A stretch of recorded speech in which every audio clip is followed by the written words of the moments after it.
Hey, I hope people all arrived. Hello and a warm welcome to everyone. Yeah, good afternoon to this fifth Artists Roundtable that we are organizing this year today on music. My name is Marie Wittig and I work at Culture Action Europe in the Culture and Health Department. Together with my colleague Cornelia Kisch, we are leading the Culture and Health Platform, which is an EU-wide initiative that started last year in November. Today, I'm here with my colleague Kerem from Culture Action Europe, who's doing the logistics today. And then, of course, three esteemed speakers, two groups of speakers, but it's three of them. It's Jennifer Davis, who's based in Austria, and then we have Magdalena Borg and Felix Vermeirschch, who are representatives of MusiCare, an initiative founded by Stefan Heckel in Vienna, Austria. It wasn't intended, but it's a very Austrian-based speakers group today. Yeah, already looking forward to your contributions. Just briefly before we start, and I will share my screen in a second, is please know that we are recording this first part of the meeting. We will stop the recording before the breakout rooms, but I will guide you through that in a second. So let me just once more share my screen with you. I hope that works. So to start with, let me give you a brief overview of today's roundtable. I will start by providing a quick overview of the project. We will then have our two great artists speaking with time for questions after each presentation. And finally, we will, as always, make room for your questions and contributions via breakout rooms. Okay, so let's start by providing an overview of the project.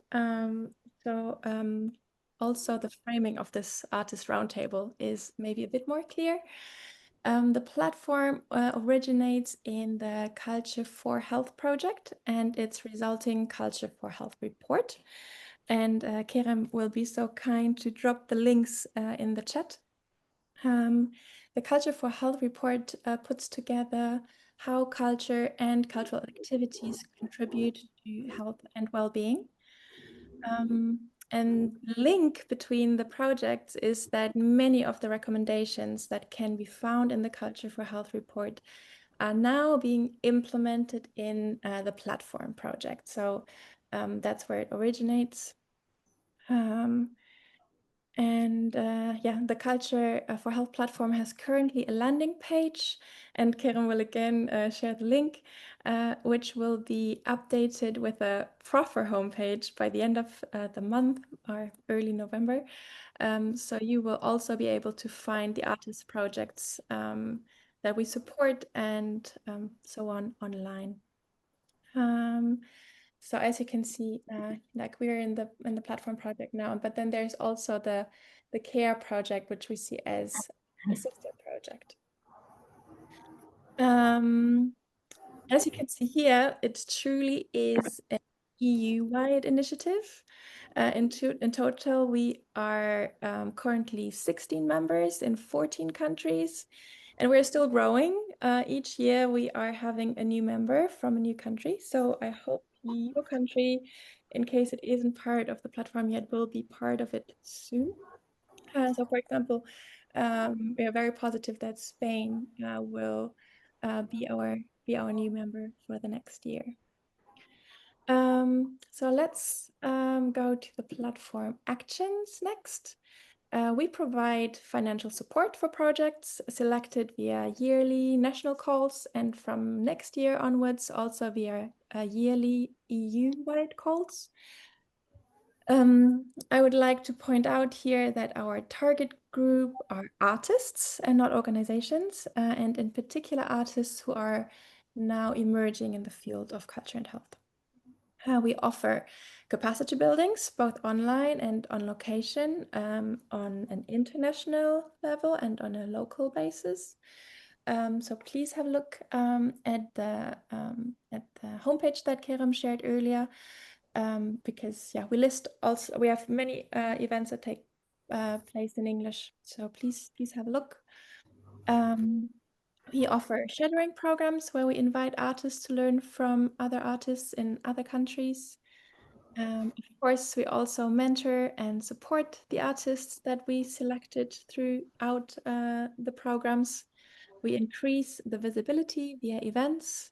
And while we raise awareness in the health and social sectors for the opportunities that culture offers, we also organize these roundtable events to create a platform to exchange, to learn from each other, and to connect. The aim of the roundtables where we are here is to share with like-minded, trusted people.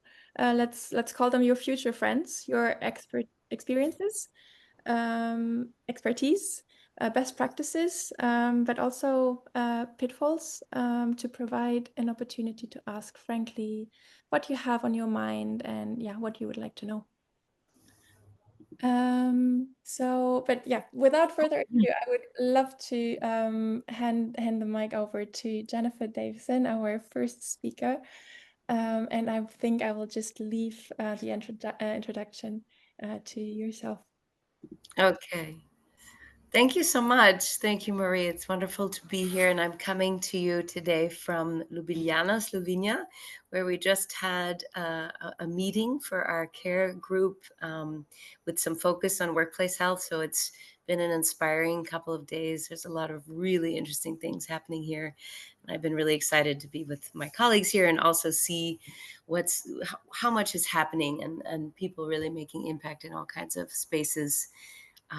Here in Slovenia. I'd love to know, since we're still kind of a smallish group, if anybody wants to write in. Like, I'm curious about who's in the room, where you're coming from, and what you're doing, if you're all musicians or coming, you can just, if you want to tap it in. I see somebody I think, hello, Tom. I think I saw you on. Lovely that you're here again today. If anybody wants to write in and say where you're coming in from and why, what you're doing, feel free to write it into the chat, and then I will get my presentation going. So this is the project that I've been working on with the CARE project.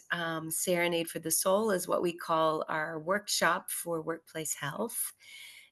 This is a innovation in organizational and workplace health. It's arts-based, and I do that together with my colleague, Bea Robine. And we are working together with Arts for Health Austria and CARE, and also the platform here.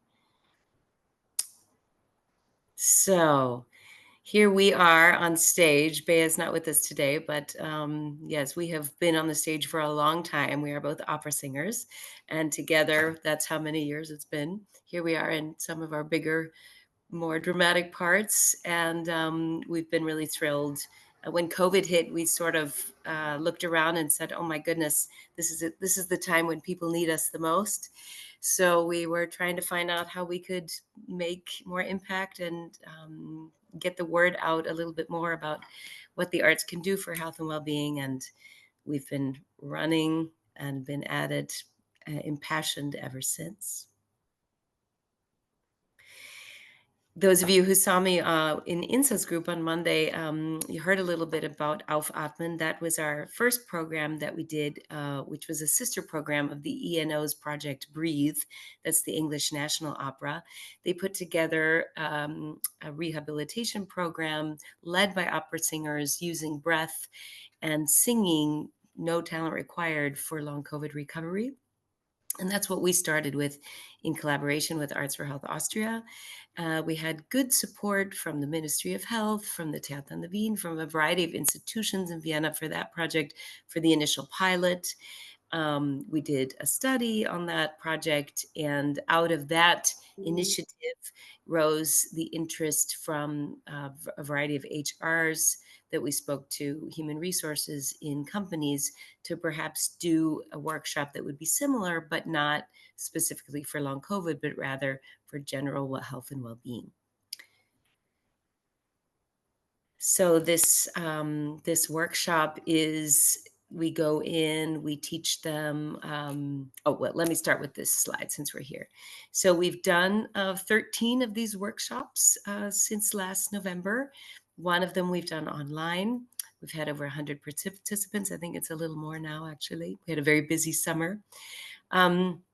We were in the Klinikum Klagenfurt is a hospital. We've been there twice, and we're scheduled to go back this year. So that's nice to be asked again for 2 more sessions. We've been in 2 public schools. At the University of Vienna, we've been at the Juridicum, that's the law school. There are 10,000 students there. And there we are in partnership with the student union, who was looking for some support with mental health issues at the law school. So we go and do a version of this workshop for dealing with anxiety for oral exams. At the Ban Ki-moon Center was our online thing. Yes, and then Rotary Club, the Ashoka Visionary Leaders, it's an NGO. The International Summer Academy of the Wirtschaftsuni, that's the business university. The European Forum Altbach is a big think tank in Tirol. So it's been quite a diverse group. And we finally have our one official corporate partner, and that is Asfinag.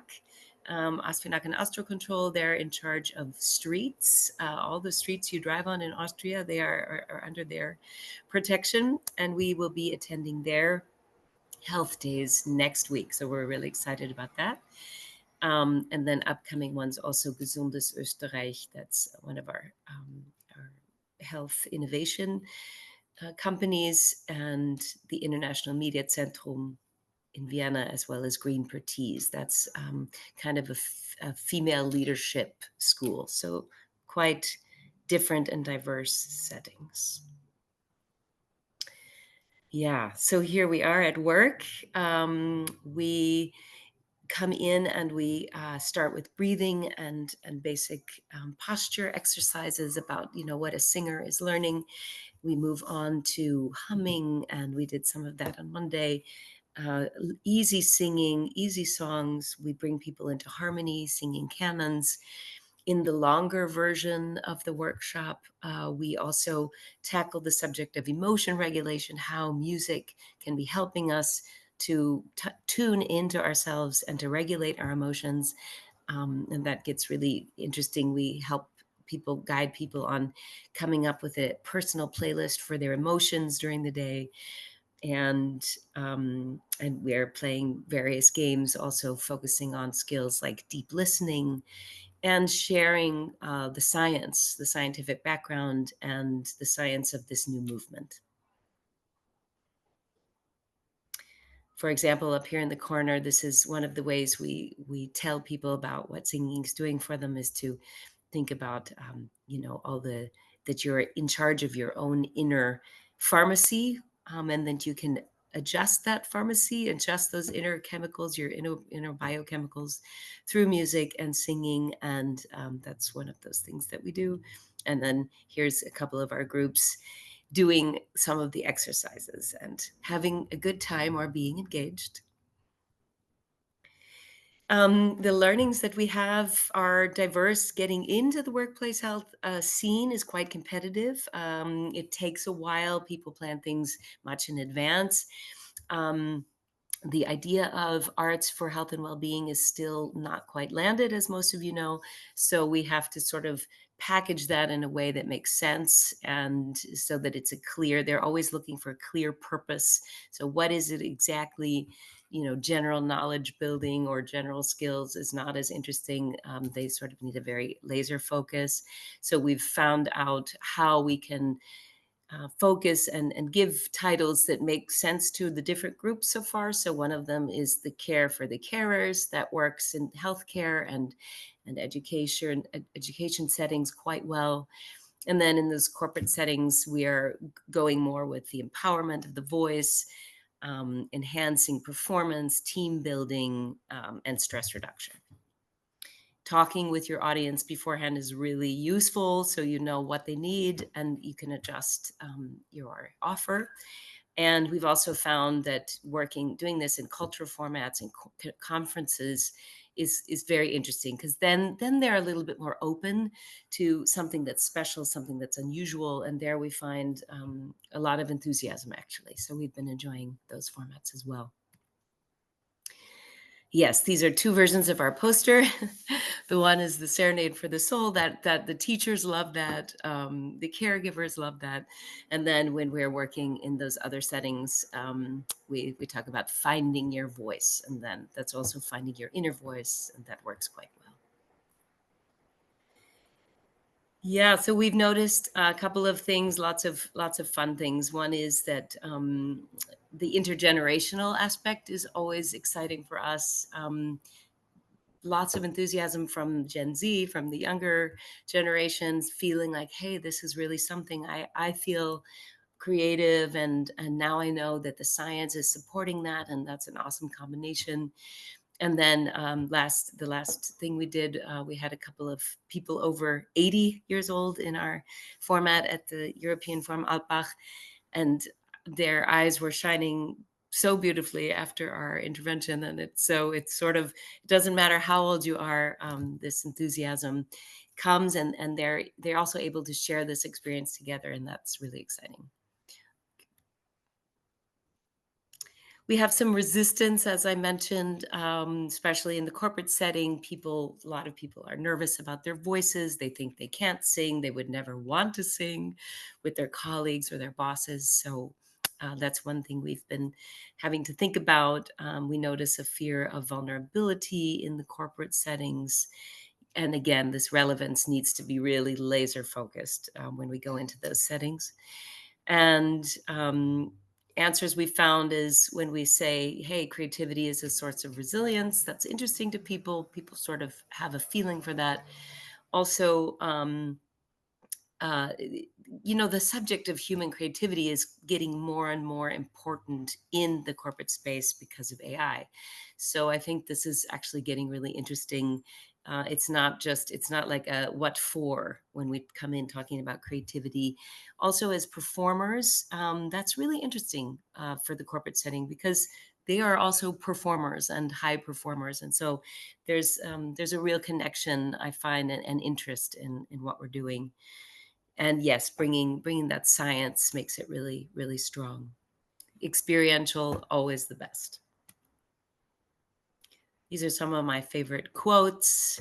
The last time, for example, people saying, I've never felt comfortable in a singing situation like that before, and that's so people discovering something totally new, something they didn't think they could do, and then wanting to do it more. People wanting to use those, seeing immediately how they could be using those skills in their own settings. That's always inspiring for us. And everybody talks about this immediate connection that happens. That's always really heartwarming, literally and figuratively. Yeah, so that is my presentation, and I'm happy to take any questions.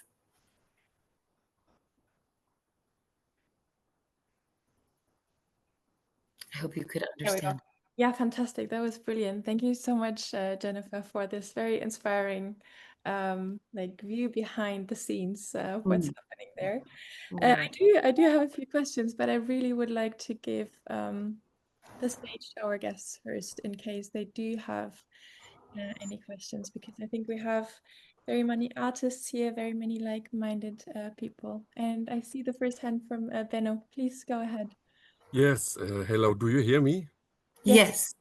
Yeah, Jennifer, you invited us to present ourselves. I'm an organist. I come from music therapy. I was a music teacher, and I'm in Cologne, but I organize since 10 years in Italy, in the Abruzzo, a little festival called Music in the Houses.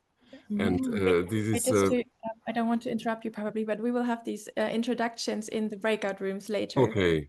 Oh, sorry. Yeah, Or okay. that we Okay. make most of the time, Thank you, Okay. Marie. Oh Sorry, yeah, Ben, we'll do that later. But thank you for telling. So you have this, no, yeah, no, no. My question is, I'm yeah. also a unionist, and you speak about workplace health, and Mm-hmm. so this is my interest. So unions had in the past they had own choirs, Mm-hmm. and in Verdi, that is my union, we have also a lady who is charged on the national level for arts. We represent also musicians. What is this connection with the workplace? I have in mind what you told about nurses. Mm-hmm. I'm very interested to connect this Yes. culture, music at the workplace. Yes, yes. Well, yes. So this is our task in this in the care project, to find out how we can be using music and what we know about the research of the arts for our health and well-being in a workplace setting, in an organizational setting. And this is one of the innovations we're trying out. So basically, we're just doing it, sort of within our own networks, asking people in human resource departments in a variety of settings. Hey, we have this workshop. Would you like to try it? That's how we're doing it.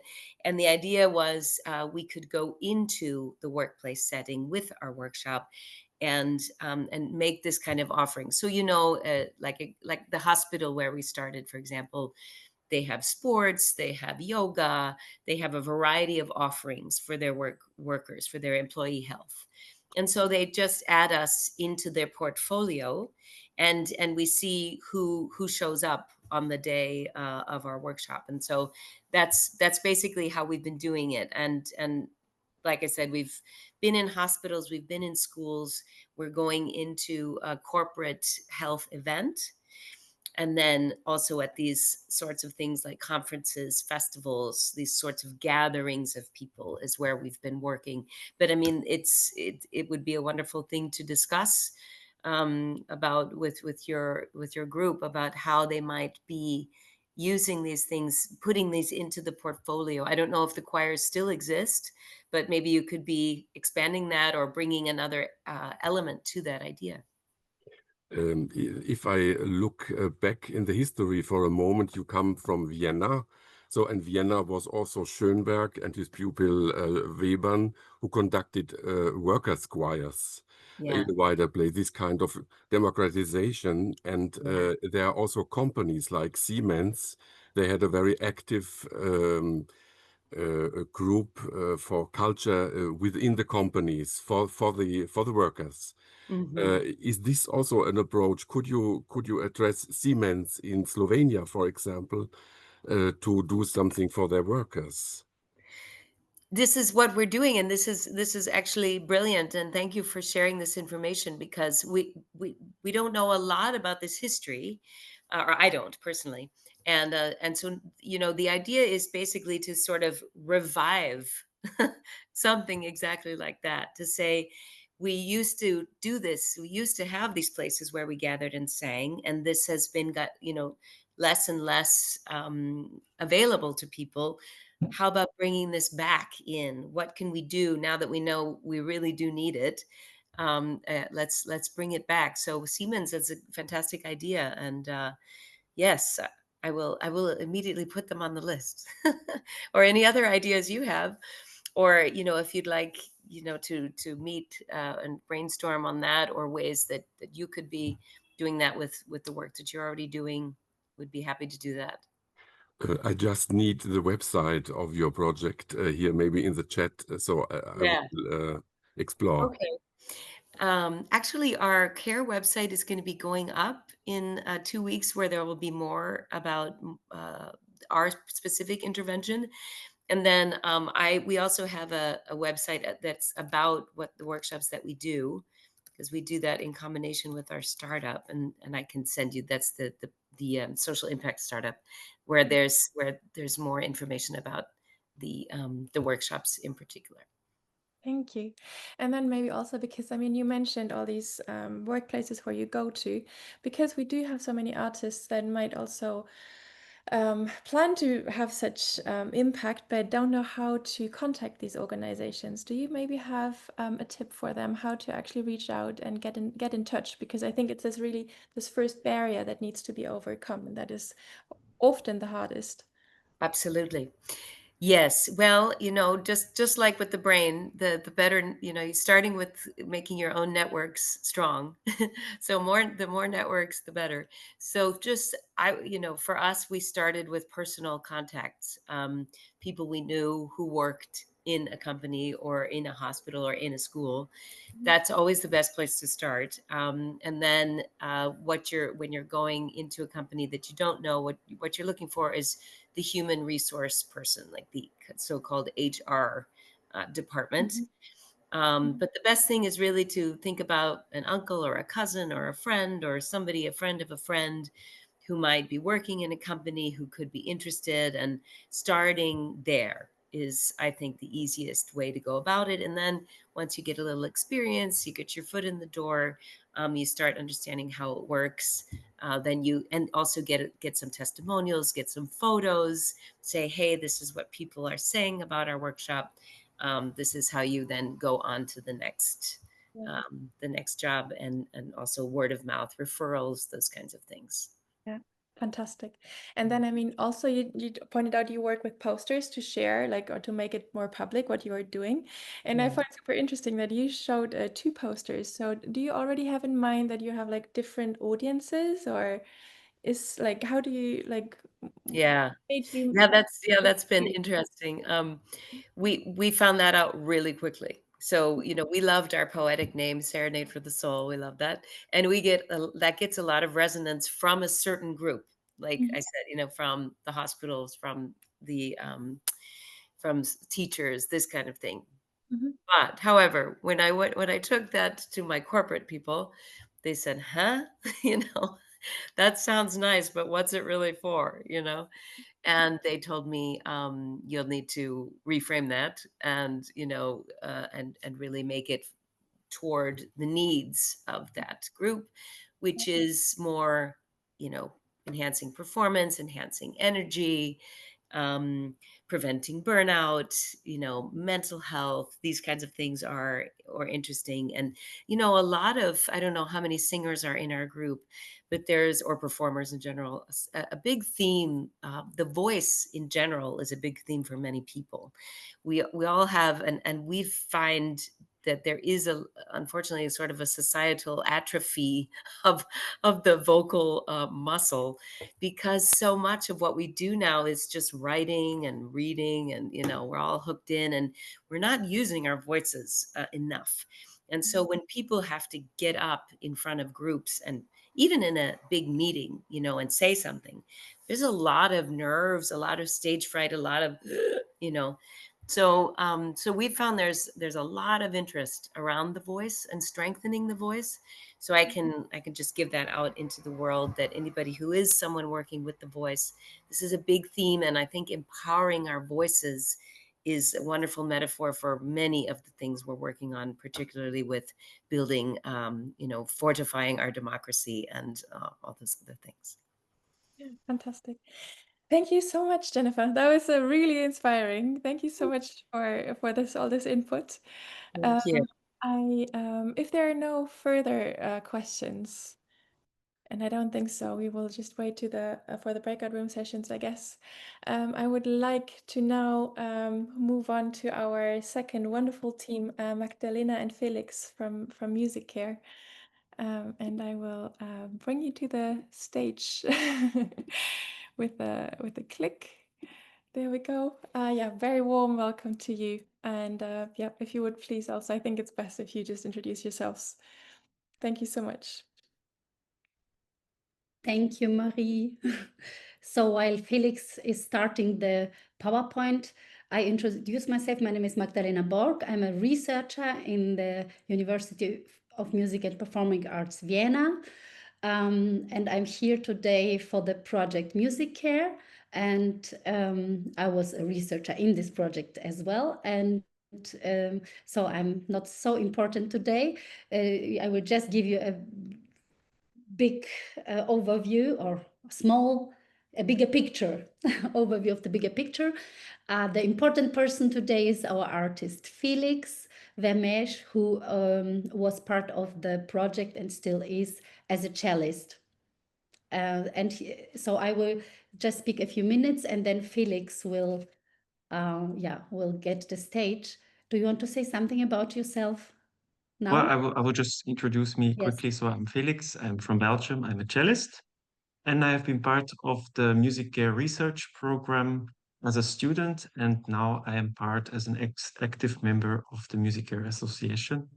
And yeah, I actively play in the hospital for the association. Yeah. I was asked by Marie, the presenters, that we rather not present how we get where we are, but what we've learned. And so the biggest learning, which is still quite fresh, is that we are not the only one, that we are not a solitude little project in Austria trying to find some financial support or a connection to others, but through the support of the health Arts for Health Austria, Edith Perez is here. We saw that we are part of a bigger picture. Next slide, please. Yeah, so this Culture and Health platform now helps us a lot, to see that there's others doing similar things and maybe get some inspiration and ideas how to really implement those artistic practice into the normal thing in healthcare. Next slide.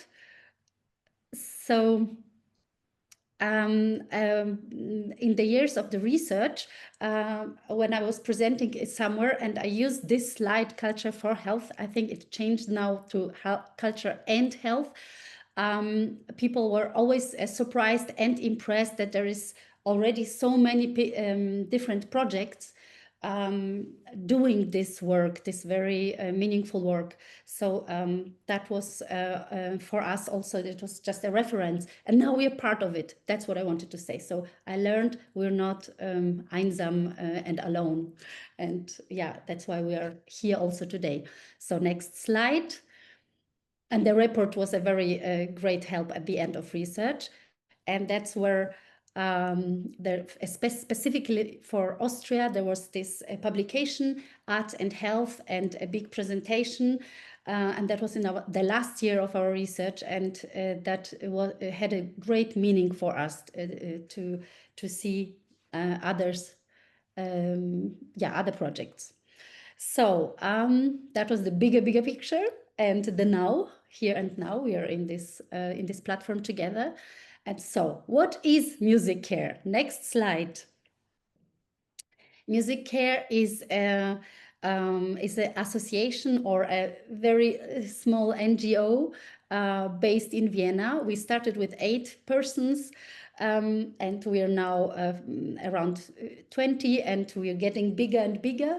And the goal and the mission of our practice, we're doing a practice which we call Music on Word, Musik auf Station. And what the goal is to increase the well-being of patients with person-centered music. I will explain that later. It has the aim to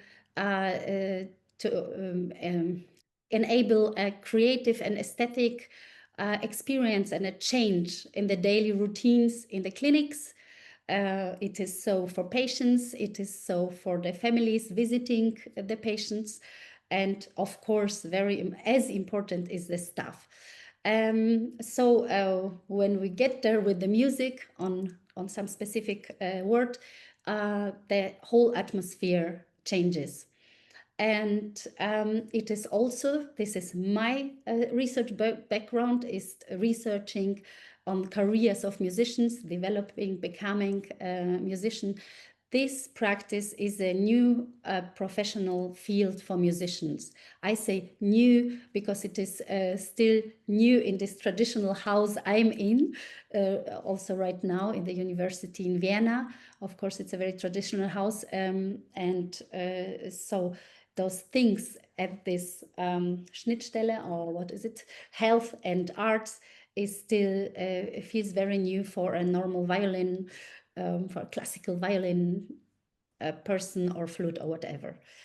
Yeah. So MusiCare. Next slide, please. Started as a big research and international research. It was called Professional Excellence in Meaningful Music. And it was, as you see the date, it started actually 2019. So we were at first surprised by Corona. But we were one of the first person being allowed on the hospital ward besides the medical staff and of course the patients. So you see our partners, just quickly, you can click on. So we had 4 music or arts institution and always a medical institution. And in Vienna, we were in the General Hospital Vienna on a cancer ward. Yeah, and the overall question was how to develop a practice which can which is person-centered and can have this impact, and how to establish it in the hospital.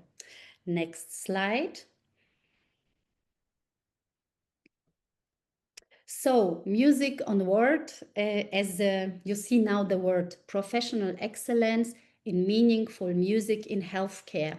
And as always, there's a story behind the story. So meaningful music in healthcare, MIMIC, was established or was a pioneer study in Netherlands.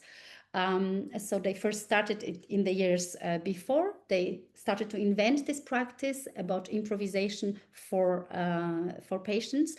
And professional excellence was already a follow-up study, a big one, where it was about interprofessionality. What can we, the musicians, learn from the hospital staff and from each other to establish this practice. And the cities, the 4 cities, had a slightly different approach.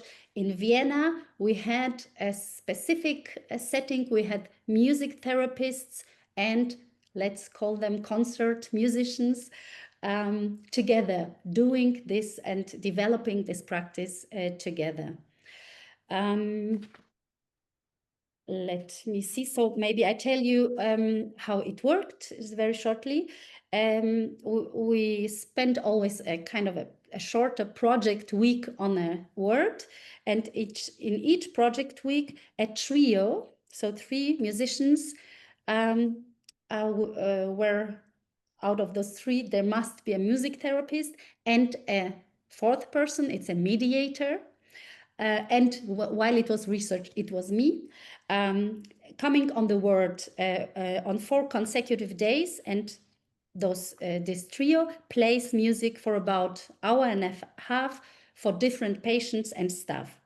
The mediator, the communicator, the coordinator, whatever you call it, it's a key role in this project, informs patients and staff about the project in advance, and asks who would like to take part. So every patient can decide for themselves.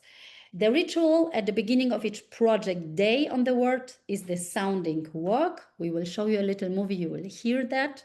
And the musician walks slowly and starts to sound, so everybody on the word can hear it and maybe come out of the room or connect to this what is happening. Because even when the mediator told them before there will be musicians coming, this special, let's call it, feature of person-centered music is a very unknown thing, or maybe unusual. Some are curious, some are, oh, what is it? So with this first sounding, then they can hear, ah, yeah, okay, this is instruments and whatever. And it can start very free and can end on the corridor with maybe some Kaiserwalzer or Vida la Vida, some tune, maybe a lot of people know. And this the heart of the model, however, remains the meaningful personal encounters at the patient's bedside. Next slide, please. So this encountering the patients, this is the core of the practice. At the bedsides of the patients, the ensemble spends maybe 5, 10 or 15 minutes with one patient, and there is a conversation. It starts with a conversation, if it is possible. Of course, it depends on how the person, how ill or how the person feels. The trio asks about maybe some memories, maybe some landscapes or feelings. So we are musicians, what would you like to hear? And there might be a story, or the patient shares some idea, and then a trio starts kind of right away without a lot of negotiations to play. So they improvise together as a trio. And it usually the day ends in playing for the staff, so on the corridor, so everybody can join. And again, the musicians telling the staff what we were experiencing with the patients. So there is an exchange about this, the afternoon. And you see here person-centered approach. This is the middle. This is the artistic technique. Felix will tell you more about it later. And the third, maybe main research result was that it is a co-creation. It is an interprofessional creation, because the musician, for the musicians, it was very unusual. It usually is unusual to play in the hospital context and to really encounter one or two listeners and play for their wishes. And for the music therapist, the clinic is the normal professional context, but playing a concert on this high artistic level is usually something unusual. So it was all about learning from each other, and a whole process of a few years where we found out what is important, that for that it works, and what happens, what do we call it works, or it was good, is when there starts to be a connection, when we build a relationship, when something meaningful for both sides happens, for the artists as well as for the patients, and as well for other listeners.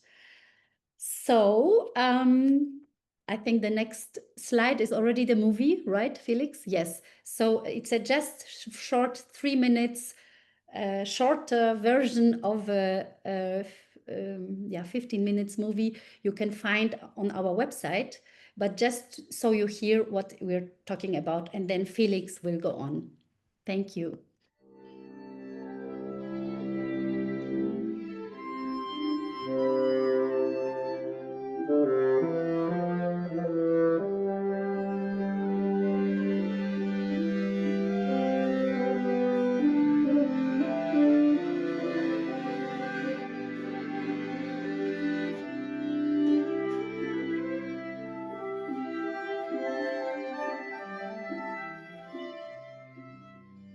Wenn wir am Gang musiziert haben, genau das Schöne, was da passiert, ist nämlich, dass Patienten und Personal und vielleicht auch Besucher, die gerade da sind, alle in dem Moment zum Publikum werden und sich da irgendwie auf einer Ebene begegnen.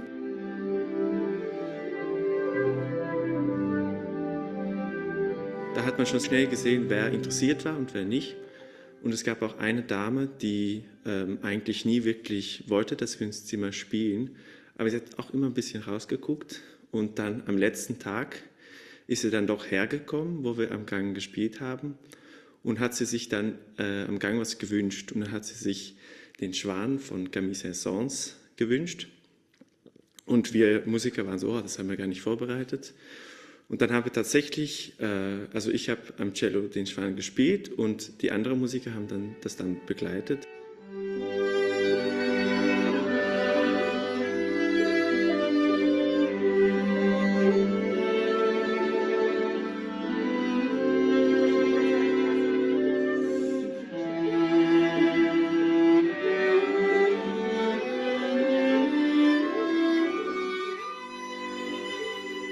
Es war natürlich eine sehr schöne Rückmeldung vom Leiter der Station für Strahlentherapie, Professor Witter, wie er zusammen mit seinem Pflegepersonal wahrgenommen hat, wie die Musik allein das Pflegeteam entspannt und ihnen eine Abwechslung bietet. Und er praktisch wörtlich dort gefragt hat, ob die das öfter wollen. Und die Antwort war ein klares Ja.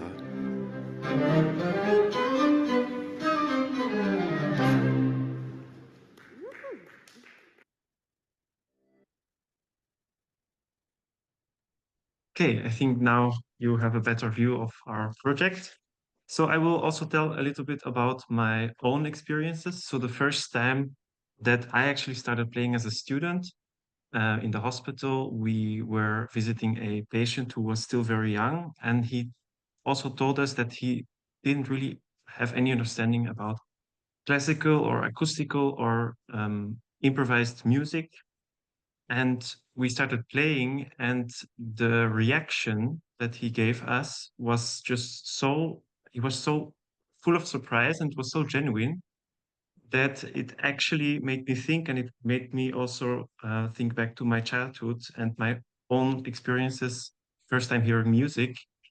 And it reminded me so much how powerful and magic music is. And I thought I have to keep doing this because this is something that really does something with a person. And then I have a little story. We have written down some stories about our interventions in the hospital, and I will read it for you. The first patient we meet in our project week is Clara, a middle-aged, friendly and interested woman. The trio meets Clara and she wishes for something cheerful and is visibly enjoying the performance. Afterwards, there's a lot of laughter together, and undisturbed positive energy can flow between the musicians and Clara. During the second meeting, there is already a noticeable relationship of trust.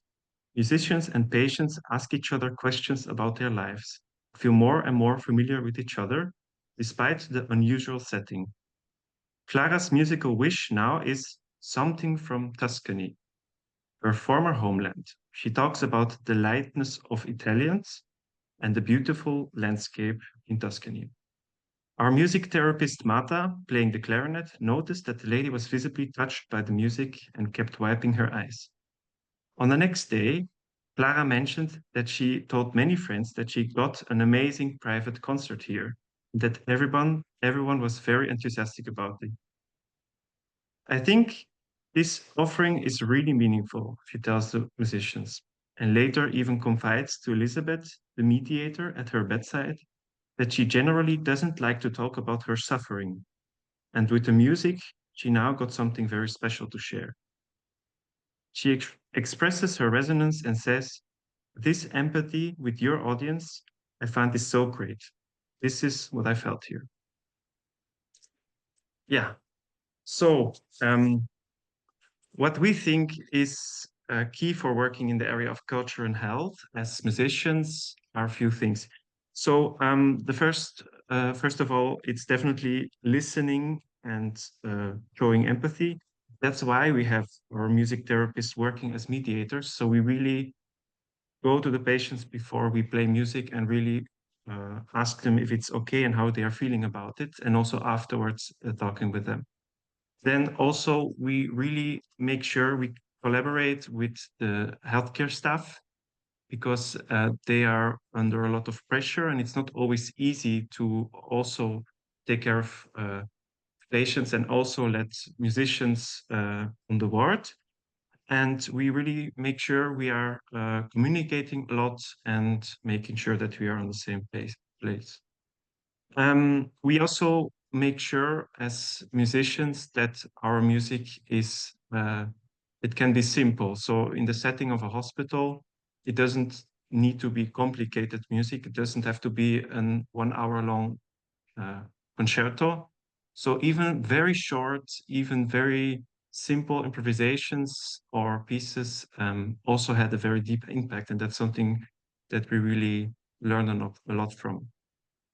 And then in general, we try to be very present and open with the patients, and we try to respond spontaneously on every situation or every request we have to play for them.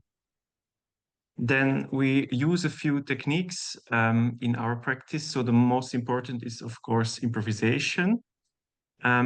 We really invent the music on the spot for that person. And in order to do that properly, we ask them a few questions.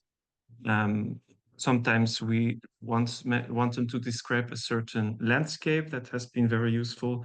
Sometimes they start talking about certain memories, and we can translate that in music, and also certain feelings that they feel or that they felt. We try to put into music, and we start playing, and it's really amazing how also my colleagues can just pick up on those ideas without even talking about it. And to practice this, we use role play. So we really meet now and then, and one of us pretends to be a patient and tries to give us very challenging situations and makes us play sometimes the hardest or the most challenging music to put into music.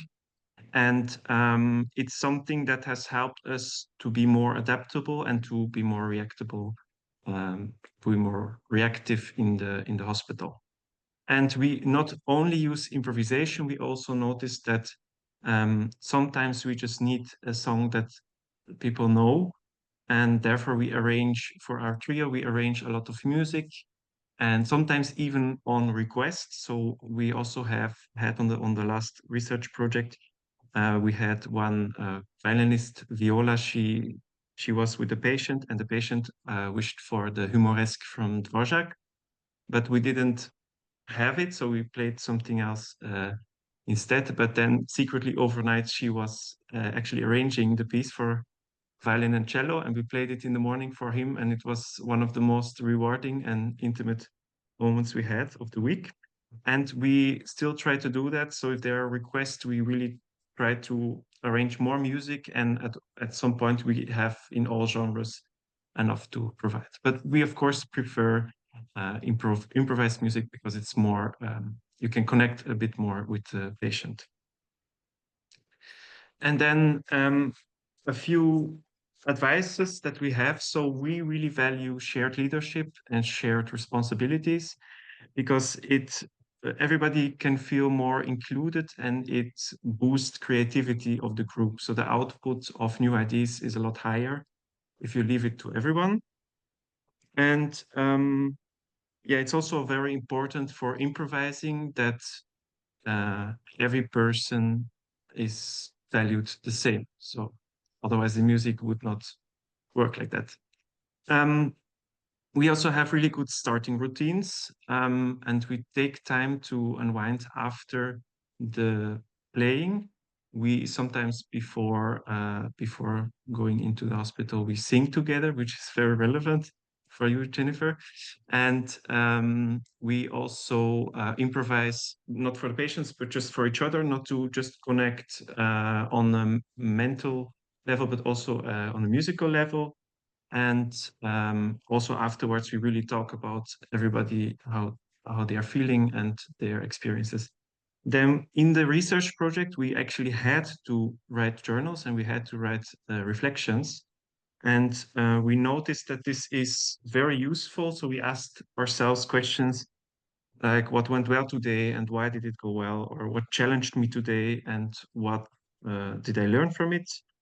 And sometimes it's really important. These 3 points are actually also, they came from our pitfalls. So before, the musicians noticed that it was actually sometimes very mentally challenging playing for a very sick person in this sensitive environment. And our music therapist really taught us everything about self-care and reflecting. And it has made a huge difference for actually also staying healthy yourself for performing for the patients. And now this practice is actually out of question that we don't use it. So we really make sure that we implement those rules for ourselves. So thank you for listening, and I would welcome some questions. Amazing, fantastic, Magdalena and Felix. This was amazing. Thank you so much for your not only for making what you do, but also for presenting now what you are doing. Again, I do have quite a few questions noted, but again, I would like to give the floor first to others, just in case there are any questions right away. Benno, please. Yeah, Felix, thank you very much. I would like to ask the question of money, also in the direction of Jennifer. So where is money? How are you paid? So this is one aspect. The other, you are connected to the University of Music.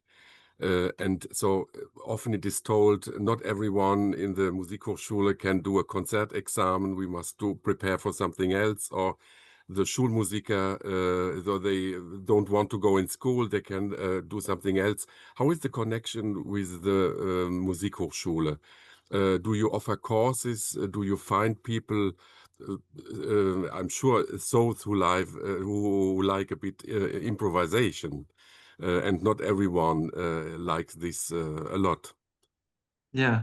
So our university already has actually quite a lot of experience with improvisation. So there's really a lot of subjects. And that's why for the research project, the MDW, our university, they collaborated with the research project. And even now there is actually a subject where once per year or twice per year, students get trained to actually perform the practice in the hospital. And that's just a great output also for the future.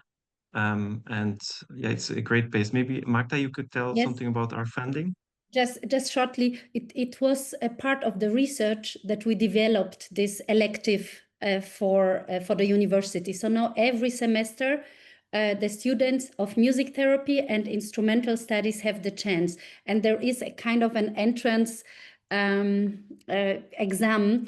You have to have some connection to improvisation, otherwise one semester is not enough.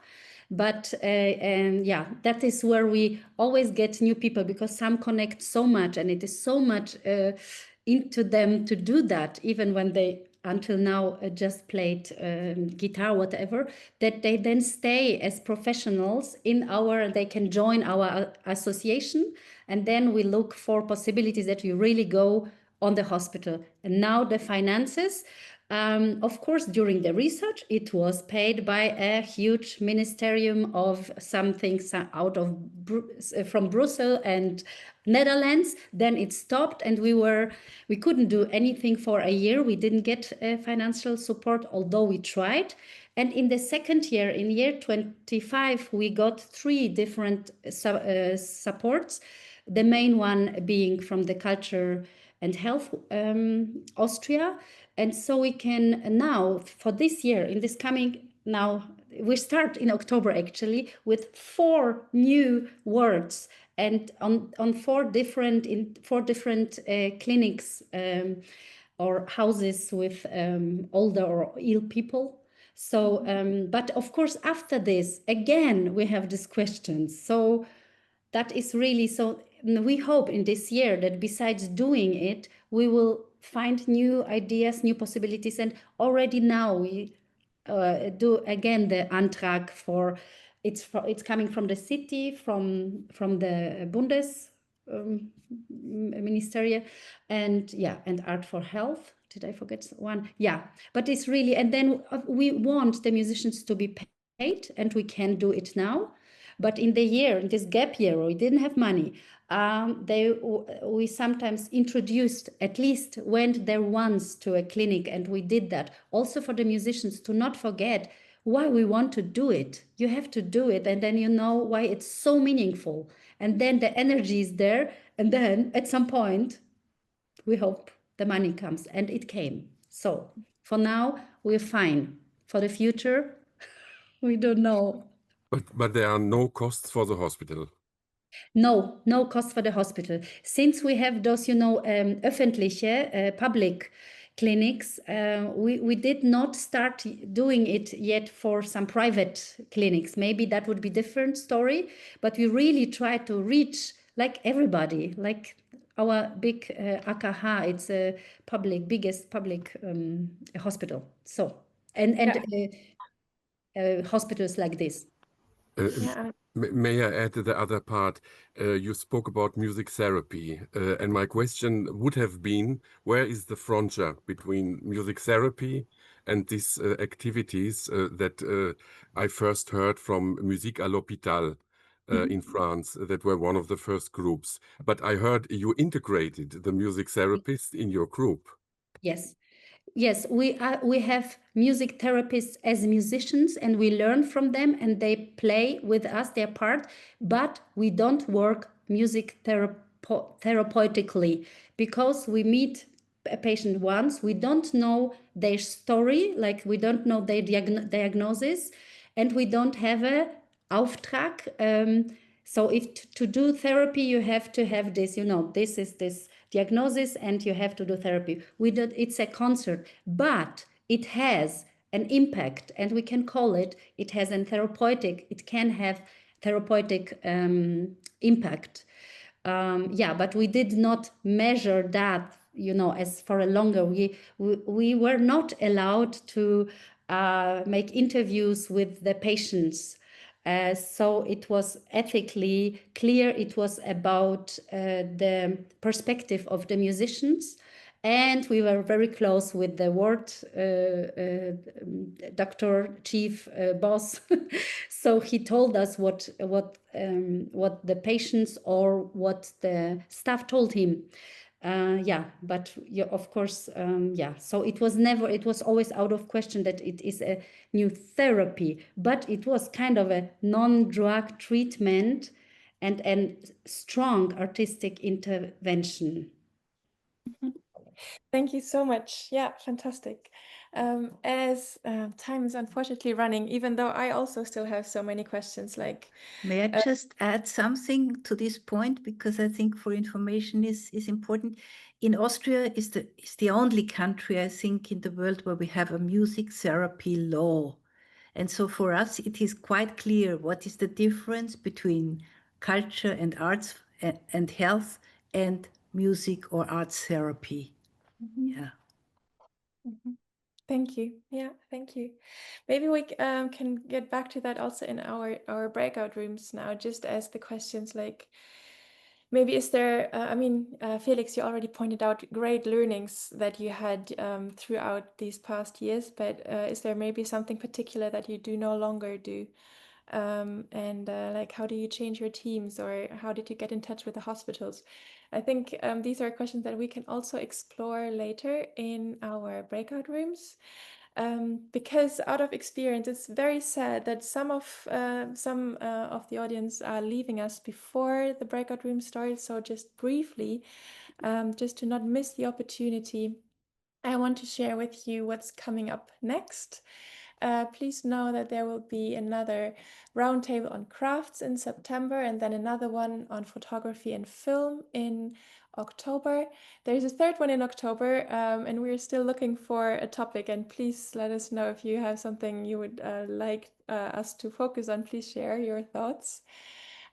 Please be reminded that there are quite a few trainings in English. And here just 3 examples are listed. Please have a look at our homepage, cultureandhealth.eu, to find out more about what we offer and how to enroll. We have 2 online events coming up. Next Wednesday, we have the Roundtable on Arts and Prescription with 4 great speakers. I really do recommend that. And then, of course, and then the following week, we have the Culture and Health for All, from European visions to local implementation. This is mainly for the health sector. But maybe it's also interesting to join just to get in touch with the health sector. And then, of course, we have our big conference in Turku by the end of the month. I hope I see you there. Unfortunately, registrations are already full, but later in November, maybe December, there will be a recording of parts of it. So please stay tuned to our channels. And now I will we will go on to our roundtables to meet each other. This is the time where I would ask Kerem to please stop the recording as we're